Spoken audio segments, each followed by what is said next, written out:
everyone, it's Shotzi for the Rough Cuts on Sunday. I hope you had a great week.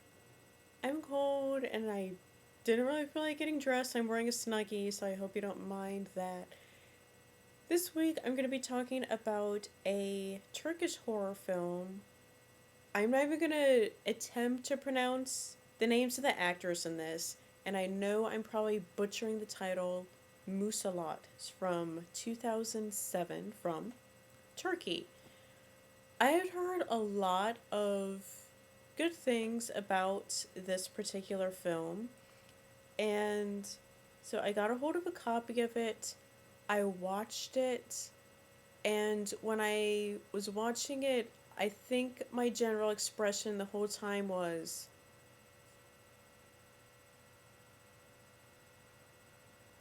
and after I finished it, I turned to Brian and I just said, "What was that? What on earth did I just watch?" I was so confused. I had no idea what I had sat there and seen. And so then I thought about it, and it was bothering me. It was really bothering me because I was thinking, okay, like, do I just not get it? I don't understand what's going on with this. Now, there are going to be a lot of spoilers in this review. It's more of a discussion as opposed to a review, because for those of you who have seen this, I want to know your feedback on it. And for those of you who haven't, if you can find a copy of this, watch it. Because, well, it helps. I'll give a little background here. It helps if you are versed in either the Quran, the Bible, um, Turkish culture, or Arabic mythology. So I'm not that well versed in those subjects. I know a little bit, but if you don't know anything about any of those, you won't really have a clue as to what's going on in this movie. Like, you might, but it'll be confusing. And if you have a little more background on it, because they don't give you anything in this, they assume that you already know. Because in Turkish culture, this is all pretty well known. People know, like, the background of it going in to see this film. And so I'll give a little background on that. There are, in the Quran, you've got, like the three groups, of course. You've got angels, humans, and the jinn. The jinn and humans all have free will, the angels do not. So, of the jinn, they all represent different elements. You've got the strongest jinn, who are the Marin, I'm not sure how to pronounce that. Their element is water. They're the smallest group, but they're the most powerful. Then you have the Ifrit, and their element is fire, more specifically smokeless fire. Then you have the Jan, who are earth, and you have the Shaitan, not sure. They are air. Now, Iblis was the ancient leader of the Ifrit, and Iblis did not denounce, but he didn't obey Allah when he told all of the angels to bow down to Adam. Iblis was very arrogant. Because of this, he was expelled from paradise. He was renamed Shaitan, however, in other words, Satan. So, those are your main jinn in this movie. You have the Marin, you have the Ifrit. Now, Marin and Ifrit, okay, I'm sorry if this is confusing. I'm just like, I never practice these things ahead of time. I just start talking. So, with the jinn, they're all invisible to humans, but they can take on different forms. But when they're not in a particular form, humans are kind of like cloudy to them. They can't see humans clearly. Now, with the Ifrit, they can take on any form. With the Marin, usually they'll take on, if they take on a human form, it'll be that of an old man. Now, there's a character in this movie who is an old man. If you don't know anything about these characters, you'll just be like, okay, he's just some old guy who knows a lot of freaky stuff. But I'm pretty convinced he's a Marin in this. And in the beginning of the movie, it opens up with sort of like a television interview of people who live nearby. You know something happened. You don't know what. But they're all like, we kind of wondered about those people. They were scary and all of this stuff. We don't know what's going on. In fact, you don't really know anything that's going on until a good hour into the film. And then it starts to make sense. Grant, the first time I saw this, even after the explanation, I had no idea what had happened. I was just like, what was that? What did I just see? But the second time I watched it, I was still kind of like, I'm not sure. Then, like an hour after that, I had a revelation. I was like, holy crap, it all makes sense. This is a good movie. So, you have this guy, Suet, and I'm sorry if I like cut short my explanation. I'm really bad about that. You have this guy, Suet, who is a Turkish guy. He's in Germany for whatever reason.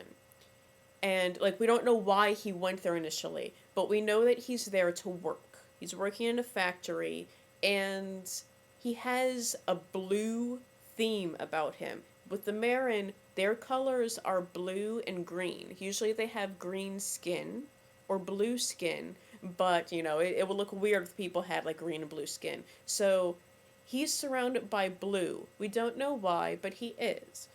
And so he starts to have these images in his head of what we think is his dead wife, although that isn't made clear until much farther into the plot of the film.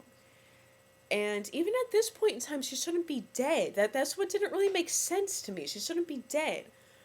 But so he's having these problems, and he's there with his childhood friends. They hadn't seen each other for 14 years, but they're reunited. That's another theme in this, is that there's no such thing as coincidence. Everything happens specifically for a reason. So, Suet's father had saved his friend as a child from drowning. So that's when you see one of the water themes. So, surrounding Suet, you see water and blue. So a lot of freaky stuff is going on with him. He doesn't know why this is happening. And all of this is taking place in Germany. It's very, very confusing because there are a lot of flashbacks and it's just confusing as to what's going on. It doesn't make any sense whatsoever. And so his friend is really concerned about him. He takes him to this man when they go to Turkey, because that's where they're both from. And so this man like has this boy do like this vision thing with him while he's standing in water. The old man is surrounded by green all the time. Once again, it's one of the colors of the Marin. So his color is green. And so you find out later on that he is protecting Suet, which is why he's surrounded by blue. And then at his home in Turkey, where he's from, there's a lot of blue in there, there's a lot of water. And this is where it starts to get confusing because there is this whole segment that takes place in Turkey and you don't know what's going on because it looks like he's there, like you're not sure if this happened before he went to Germany or if it happened after he went to Germany, and I'm leaving some parts out, so I'm not giving the whole thing away, so that'll make it even more confusing, and I'm really sorry. But, oh, I wish you all could, like, watch this right now, because it's so interesting. It's really interesting. But anyway, you find out later on that all of this is going on at the same time, because there's a lot of phone calls that don't make sense. But that was like the revelation I had like an hour after watching it the second time. I was just like, oh my gosh.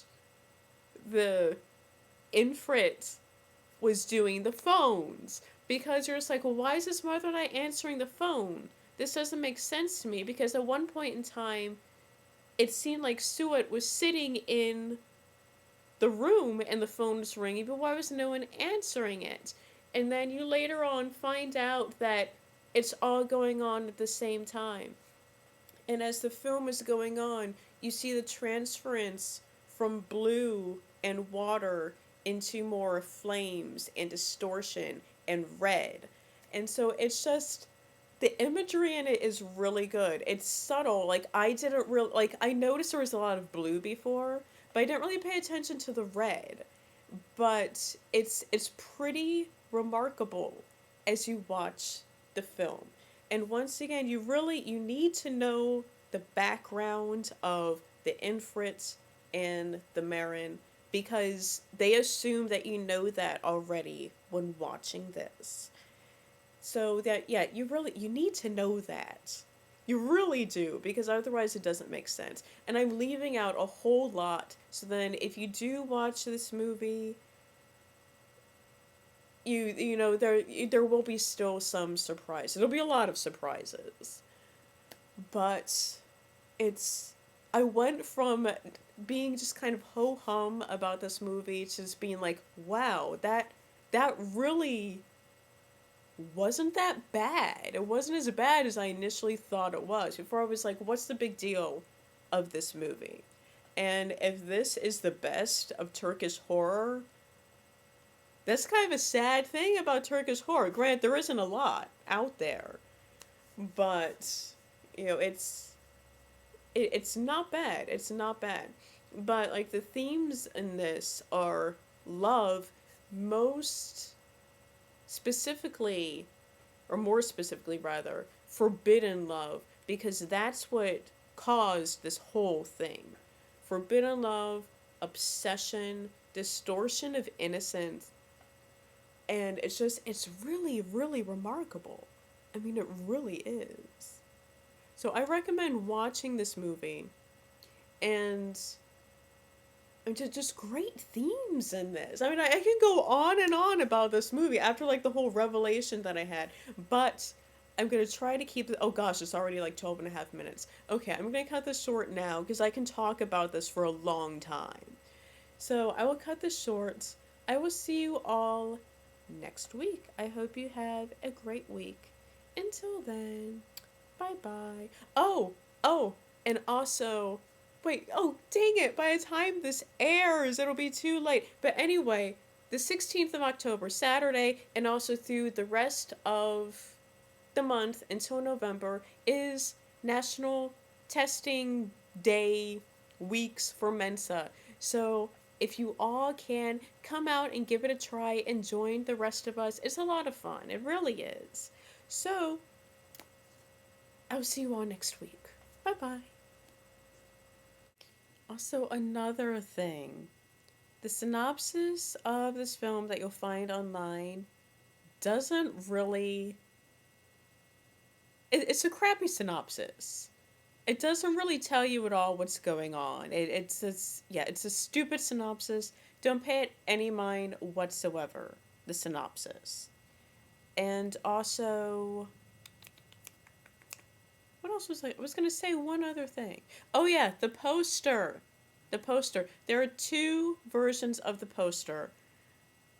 And like Tom was saying for Quarantine, how the poster gives away the movie. Yeah, one of the posters for this totally gives away the movie. So I will put up the other non-spoiler poster up here. So I'll put that one up here. Don't look at the other poster. Don't go trying to find posters for this, because it'll give things away. So, now, really, really bye. Bye this time. Bye.